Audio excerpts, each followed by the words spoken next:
बोलिए लाडली लाल की। नारद भक्ति दर्शन के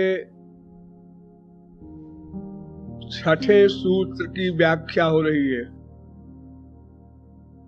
यज्ञात्वा मत्तो भवति स्तब्धो भवति आत्मारामो भवति। अर्थात जिसको जानकर जीव मत्त हो जाता है, स्तब्ध हो जाता है, शांत हो जाता है, आत्माराम हो जाता है। जानने के 3 विषय बताए गए। एक संबंध, एक अभिधेय, एक प्रयोजन। संबंध के विषय में आपको बताया गया कि श्री कृष्ण से ही जीव का एकमात्र संबंध है और कहीं संबंध है ही नहीं, क्योंकि उन्हीं का अंश है, उन्हीं का पुत्र है, उन्हीं से उत्पन्न हुआ है, लगभग उन्हीं के समान ही है। थोड़ा सा अंतर है बस। अच्छा, थोड़ा अंतर भी समझ लीजिए।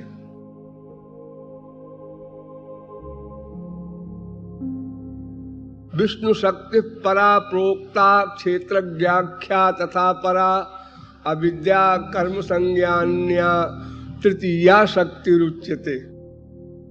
विष्णु पुराण में कहा गया कि भगवान की 3 शक्तियां हैं।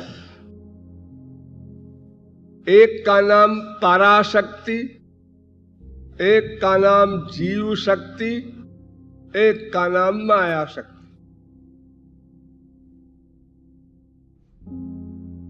इनमें से पराशक्ति उनकी अंतरंग शक्ति है और जीव शक्ति तटस्थ है और माया शक्ति बहिरंग है। जीव शक्ति को तटस्थ इसलिए कहा कि वो उसको हम अंतरंग भी नहीं कह सकते, क्योंकि अंतरंग शक्ति में स्वरूप शक्ति होती है और स्वरूप शक्ति वाली जो पर्सनैलिटी होती है वो नियंता होती है, शासन करने वाली, शक्ति देने वाली। और जीव नियम्य है, वो सर्वज्ञ है। जीव अल्पज्ञ है, वो सर्वशक्तिमान है। जीव अशक्त है, वो पिता है। जीव पुत्र है, वो भर्ता है। जीव भृत्य है। अनेक अंतर हैं। इसलिए इस जीव शक्ति को हम पराशक्ति के अंतर्गत भी नहीं मान सकते और माया बहिरंगा शक्ति प्लस जड़ है और जीव चेतन है, इसलिए इसको माया शक्ति के अंतर्भुक्त भी नहीं मान सकते और स्वरूप शक्ति के भी अंतर्भुक्त नहीं मान सकते, इसलिए इसको तटस्थ कहते हैं। तटस्थत्वंच उभय कोटा व प्रवेशात्। तटस्थत्व जो है ये दोनों कोटि में नहीं आता, ब्रह्म की कोटि में भी नहीं है, माया की कोटि भी में नहीं, इसलिए तटस्थ है।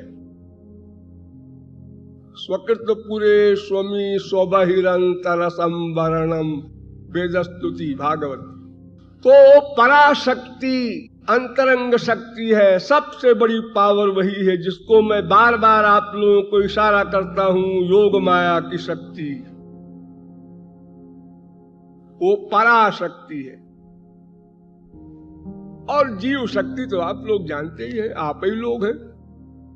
और आपके ऊपर जो हावी है वो माया शक्ति है, यानी आपके पास तीनों हैं, कहीं बाहर जाने की जरूरत नहीं। या आत्मनि तिष्ठति, वो भगवान आपके भीतर बैठा है इसलिए पराशक्ति का अध्यक्ष भी है, और जीव शक्ति आप स्वयं है ही, और माया हावी है इसलिए माया भी आपके अंदर है। तो इस आपकी पर्सनैलिटी में वो पराशक्ति युक्त भगवान व्याप्त है और माया हावी है और आप स्वयं है, इसलिए तीनों कंबाइंड है हम लोग।